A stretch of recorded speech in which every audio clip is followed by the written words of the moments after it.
నమస్తే, welcome to focus. మావాడంటే మావాడంటారు దేవుణ్ణి. పుట్టి పెరిగింది అక్కడేనంటారు. తిరిగాడిన నేల అదేనంటారు.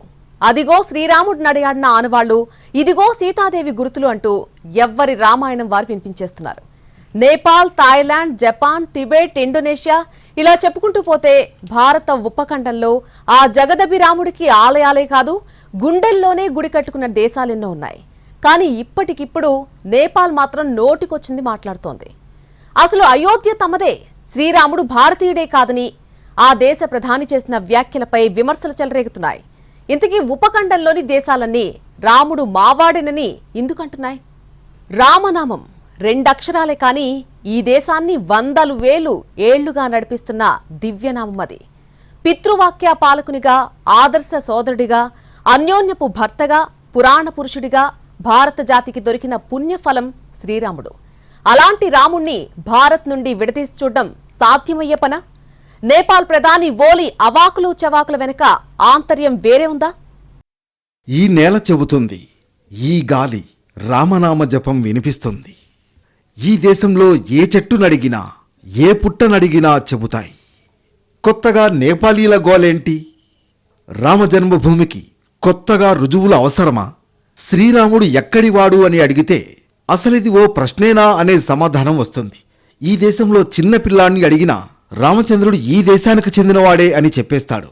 కానీ కొత్తగా కొందరు లేవనెత్తిన అర్థం లేని వాదనలతో ఈ చర్చ మొదలైంది. ఈ దేశంలో అణువణువున రామనామం వినిపిస్తుంది. అడుగడుగున రాముడితో మమేకమైన చారిత్రక ఆనవాళ్లు కనిపిస్తాయి.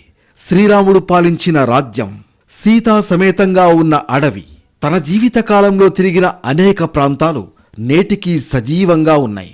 అన్ని చోట్ల ఆధారాలు కనిపిస్తూనే ఉంటాయి. అనేక కథలు, గాథలు, కావ్యాలు రామాయణం ఎలా జరిగింది, ఎక్కడ జరిగిందనే అంశాన్ని స్పష్టంగా చెబుతాయి.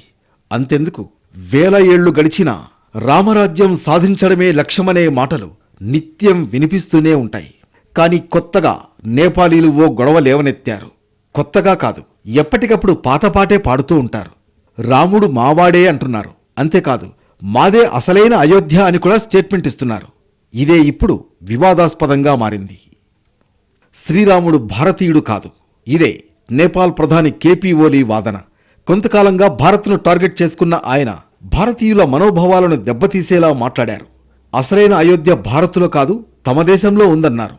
రాముడి జన్మస్థలమైన అయోధ్య ఉత్తరప్రదేశ్లో లేదని, దక్షిణ నేపాల్లోని థోరీలో ఉన్న వాల్మీకి ఆశ్రమం సమీపంలో ఉందని ఓలీ వ్యాఖ్యానించారు. అక్కడితో ఆగలేదు. వాల్మీకి రాసిన అసలైన రామాయణం ఆధారంగానే తాను ఈ మాట చెబుతున్నానని అన్నారు. ఈ విషయం ప్రచారం చేయడానికి దేశ ప్రజలు ఏమాత్రం సంకోచించవద్దని పిలుపునిచ్చారు. రామజన్మస్థలంపై ఎవరైనా వేరే కథలను ఎలా సృష్టించగలరని ప్రశ్నించారు. అక్కడితో ఆగలేదు ఓలీ. శివుడు, విశ్వామిత్రుడు కూడా తమ దేశంలోనే జన్మించారని అన్నారు. ఇది తాను సొంతంగా చెబుతున్నది కాదని, వాల్మీకి రాసిన రామాయణంలోనే ఇది కూడా ఉందన్నారు. 2020లోనూ ఇలాంటి వ్యాఖ్యానాలే చేసిన ఓలీ చైనాను మెప్పించి 3 అప్పులు 6 ప్రాజెక్టులు తెచ్చుకున్నాడేమో కానీ భారత్తో పాటు సొంత దేశంలోనూ చీవాట్లు తిన్నాడు. ఇప్పుడు మళ్లీ చైనాను మెప్పించడానికి, భారత్ను నొప్పించడానికి అవాకులు చవాకులు పేలుతున్నాడు.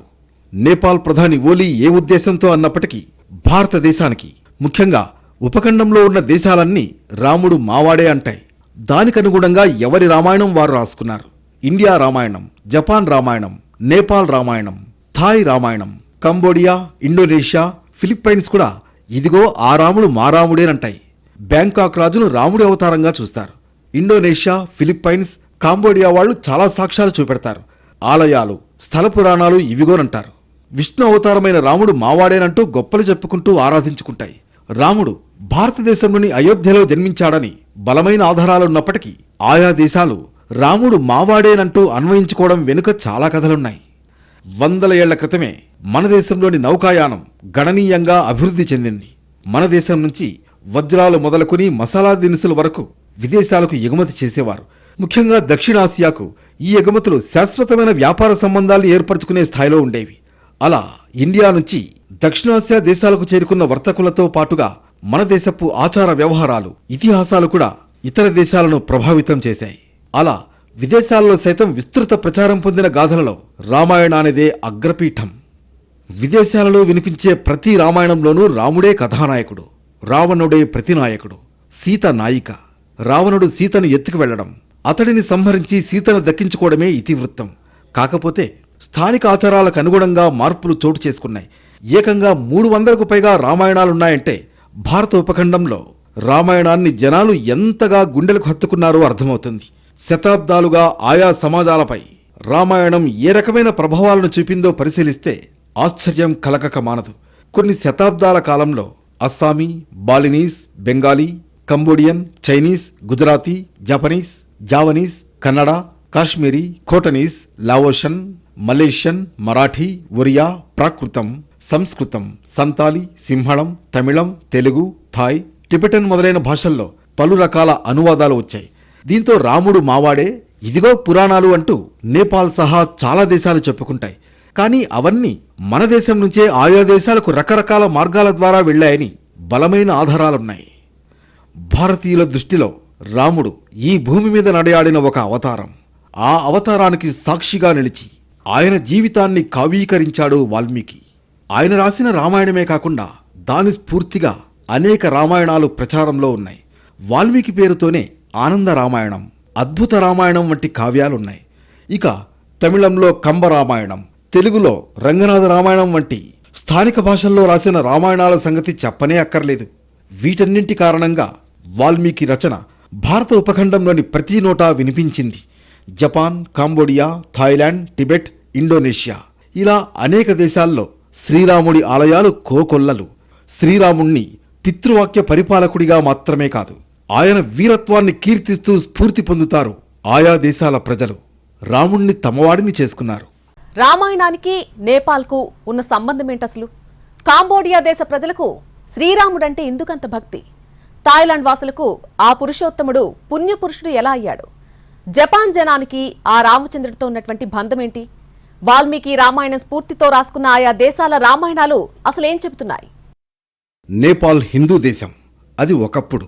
కానీ పాలకులు మారడంతో ఇప్పుడు అది సెక్యులర్ కంట్రీగా మారింది. నేపాల్లో మెజారిటీ మతం హిందూ. హిందువుల జనాభా 81%. దీంతో ఓలీ వంటి పాలకులు ఓటు బ్యాంక్ రాజకీయాల కోసం మెజారిటీ జనాలను మభ్యపెట్టడానికి అనేక కథలను ప్రచారంలో పెడతారు. రాముడు మా దేశంలోనే పుట్టాడన్న వాదన కూడా అలాంటిదే. నేపాల్ కవి భానుభక్త జయంతి సందర్భంగా గతంలోనూ అనేక వివాదాస్పద వ్యాఖ్యలు చేశారు ఓలీ. నేపాల్ సాంస్కృతిక దురాక్రమణకు బాధితురాలైందన్నారు. నేపాల్ చరిత్రను మార్చేశారని ఆరోపించారు. 1814లో పశ్చిమ నేపాల్లోని తన్హులో జన్మించిన భానుభక్త వాల్మీకి రామాయణాన్ని నేపాలీ భాషలోకి అనువదించారు. ఆయన 1868లో మరణించారు. అయితే అయోధ్య ధోరీలో ఉన్నప్పటికీ భారత్ మాత్రం తమ దేశంలో రాముడి జన్మస్థలం ఉందని చెబుతోందని ఓలీ వ్యాఖ్యానించారు. వాల్మీకి ఆశ్రమం కూడా నేపాల్లో ఉందని, పుత్రుల కోసం దశరథుడు పుత్రకామేష్టి యాగం నిర్వహించిన చోటు కూడా నేపాల్లోనే ఉందని ఓలీ వాదించారు. నేపాల్కు రామాయణంలో ఎలాంటి పాత్ర ఉంది అనే చర్చ చరిత్రకారులు, ఇతిహాస పండితుల మధ్య నిత్యం వాడివేడిగా సాగుతుంది. వాల్మీకి రామాయణం ప్రకారం శ్రీరాముడి వివాహం మార్గశిర మాసంలో శుక్లపక్ష పంచమి నాడు జరిగింది. సీతాదేవి జన్మస్థలం జనక్పూర్. ప్రధాని మోడీ కూడా గతంలో జనక్పూర్లో పూజలు చేశారు. ఈ ప్రాంతాన్ని జనకుడి సామ్రాజ్యంగా భావిస్తారు. ఇక్కడే జానకి ఆలయం కూడా ఉంది. కాంబోడియా దేశంలోనూ శ్రీరాముడు ఆరాధ్యుడు.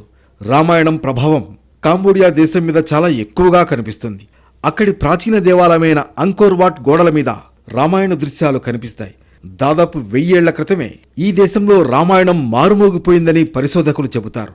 రియామ్కే పేరుతో ప్రజల నోళ్లలో ఉన్న ఆ రామాయణాన్ని కొన్ని 100 ఏళ్ల క్రితమే ఎందరో అజ్ఞాత రచయితలు అక్షరబద్ధం చేశారు. కాంబోడియా వాసుల దృష్టిలో రాముడు విష్ణుమూర్తి అవతారమైనప్పటికీ ఒక ఉత్తమమైన మానవునికి ప్రతీక. రామాయణం ఆధారంగా లాఖోన్ పేరుతో వారు సాగించే నృత్యం ఎంతో ప్రసిద్ధి పొందింది.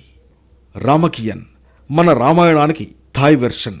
థాయిలాండ్ జాతీయ ఇతిహాసాల్లో ఒకటి. థాయ్ దేశపు సంస్కృతి, సంప్రదాయాలు, నిత్య జీవన సంవిధానంలో ఒక భాగంగా రామాయణం ఒదిగిపోయినంతగా మరేదీ ఒదిగిపోలేదని చరిత్రకారులు చెబుతారు. వారి బుద్ధ దేవాలయాల గోడలపై గీసిన చిత్రాలలో, గ్రామాల్లో, నగరాల్లో వేసే నాటకాలలో, నృత్య రూపకాలలోనూ కనిపించే రామకథ థాయ్ సమాజంపై రామాయణం ఎంతగా ప్రభావితం చేసిందో అర్థం చేసుకోవచ్చు. థాయ్ రాజులు శ్రీరాముడికి వీరభక్తులు.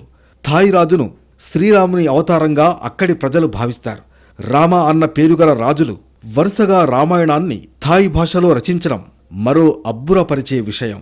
థాయిలాండ్లోని లోపుబురి, ఖిడ్కిన్ అంటే కిష్కింద, అయుధియా అంటే అయోధ్య మొదలైన నగరాల పేర్లు థాయిలాండ్లో ఉన్నాయంటే రామాయణ గాథ ఆ సమాజాన్ని ఎంతగా ప్రభావితం చేసిందో అర్థమవుతోంది.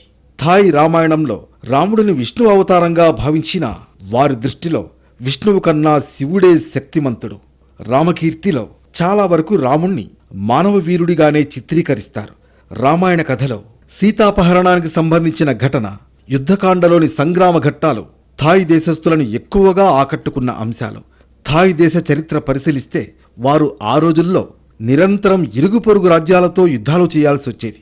యుద్ధ వర్ణనలే వారి దృష్టిని ఎక్కువగా ఆకర్షించాయని చరిత్రకారులు చెబుతారు. జపాన్లోనూ రాముడికి ఎన్నో దేవాలయాలున్నాయి. జపనీస్లోనూ రామాయణం తర్జుమా అయింది. అనేక సినిమాలు కూడా జపనీస్ డైరెక్టర్లు రామాయణ కథ నేపథ్యంలో తీశారు. 1993లో జపాన్, ఇండియా ఫిల్మ్ మేకర్స్ కలిసి Ramayana the legend of prince అనే యానిమేషన్ సినిమా నిర్మించారు. మన రామాయణం అంతా శ్రీలంకతోనే పెనవేసుకుంది. భారతదేశంతో భౌగోళికంగా, చారిత్రాత్మకంగా, సాంస్కృతికంగా, ఆధ్యాత్మికంగా ఒక ప్రత్యేకమైన బంధాన్ని శ్రీలంక పంచుకుంది. లంకలోని ప్రజలు తరతరాలుగా రాజు రావణుడు ఈ దేశాన్ని పరిపాలించాడని నమ్ముతారు. పైగా 50కి పైగా రామాయణ ప్రదేశాలు శ్రీలంకలో ఉన్నాయి. వాటిలో సీతామాత యుద్ధభూమికి బందీగా ఉన్న ప్రదేశం, విస్తారమైన సైన్యాలు ఘర్షణ పడిన ప్రదేశం, హనుమంతుడు విసిరిన అన్యదేశ మూలికల తోటలు, రాముడు రావణుణ్ణి చంపిన అంతిమ యుద్ధ వేదిక ఉన్నాయి. ఇలా భారత ఉపఖండంలోని దేశాలకు శ్రీరాముడి గాథ పాకిపోయింది. రాముడు ఎన్నో దేశాల బంధువయ్యాడు. భిన్న మార్గాల ద్వారా రామాయణం ఉత్తరం దిశగా పంజాబ్, కాశ్మీర్ల గుండా చైనా, టిబెట్, తూర్పు తుర్కిస్తాన్కి, సముద్ర మార్గం ద్వారా దక్షిణ దిశలో గుజరాత్, దక్షిణ భారతం గుండా జావా, సుమత్రా దేశాలకు, భూమార్గం ద్వారా తూర్పు దిశలో బెంగాల్ గుండా బర్మా, థాయిలాండ్, లావోస్కి వెళ్ళాయి. రాముడిని తమవాడిని చేసుకున్నాయి. శ్రీరాముడిని తమ గుండెలకు హత్తుకున్నాయి. అయితే మిగతా దేశాలు భారతదేశంలోని అయోధ్యలోనే శ్రీరాముడు పుట్టాడని చెబుతున్న నేపాల్ మాత్రం ఇష్టారాజ్యంగా మాట్లాడుతోంది. ఎన్నో ఆధారాలు కొన్ని పురాణాల్లో, మరికొన్ని చరిత్రలో, ఇంకొన్ని సాహిత్యంలో, శాస్త్రీయ ఆధారాల్లో కనిపిస్తాయి. మొత్తంగా రాముడు ఎక్కడివాడు, ఎప్పటివాడు, నడయాడిన దూరం ఎంత అనే అంశాలు అతి స్పష్టంగా కనిపిస్తాయి. కానీ ఇవన్నీ పట్టించుకోకుండా నేపాల్ ప్రధాని ఆధారాల్లేని కామెంట్లేంటి? శ్రీరాముడు ఎప్పుడు జన్మించాడు? రాముడి జన్మస్థలం ఎక్కడ? ఇతిహాసాలు, స్థల పురాణాలు చెబుతున్నదేంటి? త్రేతాయుగంలో వసంత ఋతువు చైత్రశుద్ధ నవమి గురువారం నాడు పునర్వసు నక్షత్రం కర్కాటక లగ్నంలో శ్రీరాముడు జన్మించాడని పురాణాలు చెబుతున్నాయి. శ్రీరాముడు అభిజిత్ ముహూర్తంలో అంటే మధ్యాహ్నం 12 గంటల సమయంలో జన్మించాడు. 14 ఏళ్ల అరణ్యవాసం తర్వాత అయోధ్య చేరుకున్న రాముడికి పట్టాభిషేకం, శ్రీ సీతారాముల కళ్యాణం చైత్రశుద్ధ నవమి రోజునే జరిగిందని భారతీయుల ప్రగాఢ విశ్వాసం. కోసల దేశానికి రాజైన దశరథుడికి కౌసల్య, సుమిత్ర, కైకేయి అనే 3 భార్యలు. వారికి సంతాన భాగ్యం లేకపోవడంతో వశిష్ఠ మహర్షి సలహాతో పుత్రకామిష్టి యాగాన్ని నిర్వహించిన దశరథుడికి అగ్నిదేవుడు ప్రసన్నమై పాయస పాత్రను అందజేస్తాడు. దశరథుడు తన 3 భార్యలకు ఈ పాయసాన్నిచ్చిన కొద్ది కాలానికే వారు గర్భం దాల్చారు. చైత్రమాసం 9వ రోజైన నవమి నాడు మధ్యాహ్నం కౌసల్యకు రాముడు జన్మించాడు. ఆ తర్వాత భరతుడు కైకేయికి, లక్ష్మణ శత్రుఘ్నులు సుమిత్రకు జన్మించారు. ధర్మ సంస్థాపనార్థం అవతరించిన శ్రీ మహావిష్ణువు దశావతారాల్లో 7వది రామావతారం. లంకాధిపతి రావణ సంహారం కోసం సాధారణ మానవ రూపంలో శ్రీహరి అవతరించాడు. అయితే ఐసిఎస్ఆర్ పరిశోధనల ప్రకారం రాముడు క్రీస్తుపూర్వం 5114వ సంవత్సరంలో పుడితే అశోకవనంలో సీతను హనుమంతుడు క్రీస్తుపూర్వం 5076 సెప్టెంబర్లో కలిశాడు. వాల్మీకి రామాయణం ప్రకారం అయోధ్య నగరం కోసల రాజ్యానికి రాజధాని. ఇది సముద్ర మొత్తానికి 305 అడుగుల ఎత్తులో ఉండి 250 చదరపు కిలోమీటర్ల వైశాల్యంతో ఏర్పడ్డ అందమైన అద్భుత నగరం. ఈ రాజ్యాన్ని రాముడు పాలించింది కొద్ది కాలమే కాని సుపరిపాలనకు గుర్తుగా రామరాజ్యం అనే పేరు పొందింది. ప్రస్తుతం ఉత్తరప్రదేశ్ రాష్ట్రంలోని ఫైజాబాద్ జిల్లాలో ఉన్న అయోధ్యే ఈ రామజన్మభూమిగా అనేక ఆధారాలున్నాయి. సరయూ నది తీరంలో జిల్లా కేంద్రానికి 6 కిలోమీటర్ల దూరంలో ఈ నగరం ఉంది. ఒకప్పుడు దీన్ని సాతేపురం అని పిలిచేవారు. ఇది అతి ప్రాచీన నగరం. సుమారు 9000 సంవత్సరాలకు పూర్వం ఉన్నట్లు చారిత్రక ఆధారాలున్నాయి.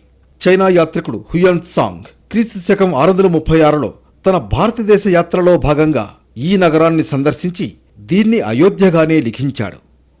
అయోధ్య చరిత్ర మూలాలకు బ్రహ్మమానసపుత్రుడు మనువు నుంచి సంబంధం ఉంది. అయోధ్యను పాలించిన సూర్యవంశం మనువు కొడుకు ఇక్ష్వాకుడితో ప్రారంభమైంది. ఈ వంశంలో శ్రీరాముడి తండ్రి దశరథుడు 63వ పాలకుడుగా నిలిచాడు. ప్రాచీన భారతంలో పుణ్యక్షేత్రాల ప్రస్తావన వచ్చినప్పుడు వాటిలో మొదట అయోధ్య పేరే ఉండడం కూడా ఈ నగరానికి ఉన్న ప్రాధాన్యతను చెబుతుంది. ఇక జైన సంప్రదాయం ప్రకారం తీర్థంకరులలో కూడా 22 మంది ఇక్ష్వాకు వంశం వారు ఉన్నారు. ఇది కూడా అయోధ్యకున్న విశిష్టతను వివరిస్తుంది. అదేవిధంగా రాముడికి అయోధ్యకు ఉన్న సంబంధం కూడా అనేక రకాలుగా తెలుస్తోంది. ఇక అయోధ్యపై తీర్పు సమయంలో సుప్రీం వ్యాఖ్యలు కూడా కీలకమని చెప్పాలి. రాముడు అయోధ్యలో జన్మించినట్లు అందరూ అంగీకరించినా ఆ నగరంలో ఎక్కడ పుట్టాడనేదే కీలకమని వ్యాఖ్యానించింది. అయితే ఈ సమస్యను పరిష్కరించడానికి సుప్రీంకోర్టు తీర్పు వెలువరించే ముందు వాల్మీకి రామాయణం, స్కంద పురాణం, తులసీదాస్ రామచరిత మానసులను పరిగణనలోకి తీసుకుంది. వీటిని రాముడి పుట్టుకకు సంబంధించిన ఆధారాలు కావని కొట్టిపారేయలేవని ధర్మాసనం వ్యాఖ్యానించింది.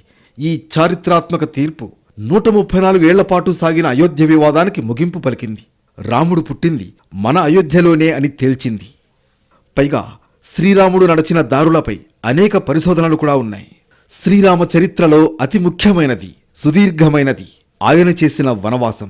పితృవాక్య పరిపాలనా కర్తవ్య దీక్షా కంకణధారుడై ఆయన తన 25వ ఏట ప్రారంభించి తనకు 39 ఏళ్లు వచ్చే వరకు వనసీమలలోనే సంచరించాడు.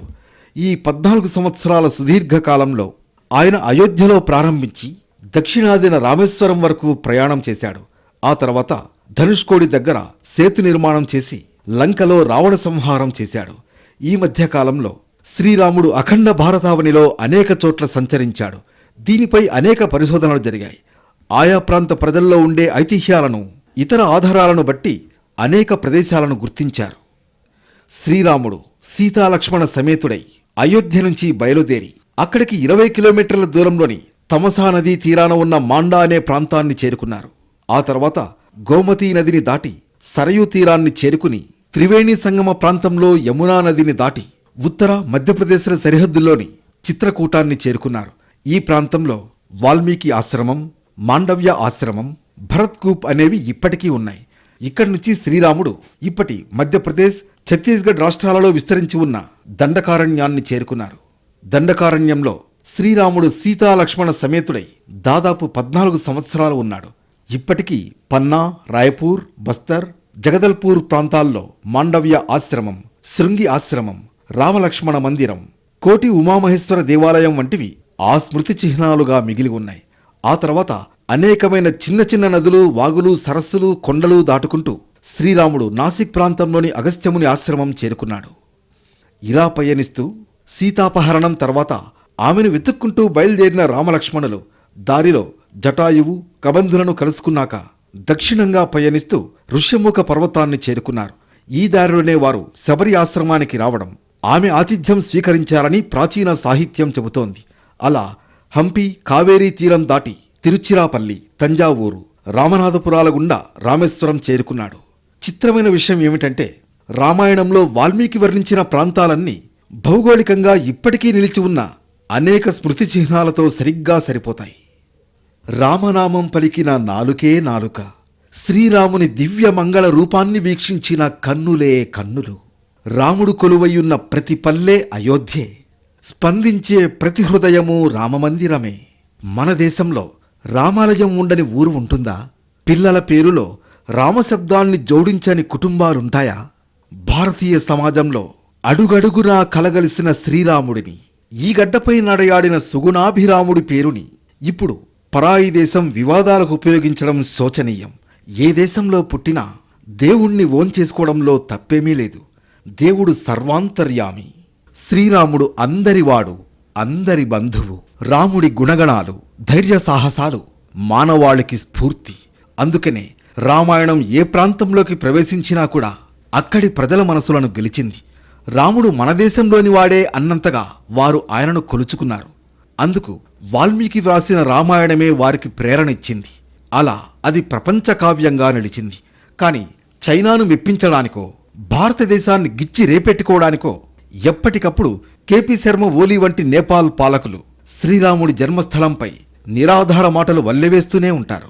ఇలాంటి వారి మాటలు విని ప్రపంచమంతా నవ్వుకుంటుంది. శ్రీరాముడిని గుండెల నిండా ఆరాధిస్తుంది. అయోధ్య నగరిని ఏలిన శ్రీరాముడు అందరి బంధువు.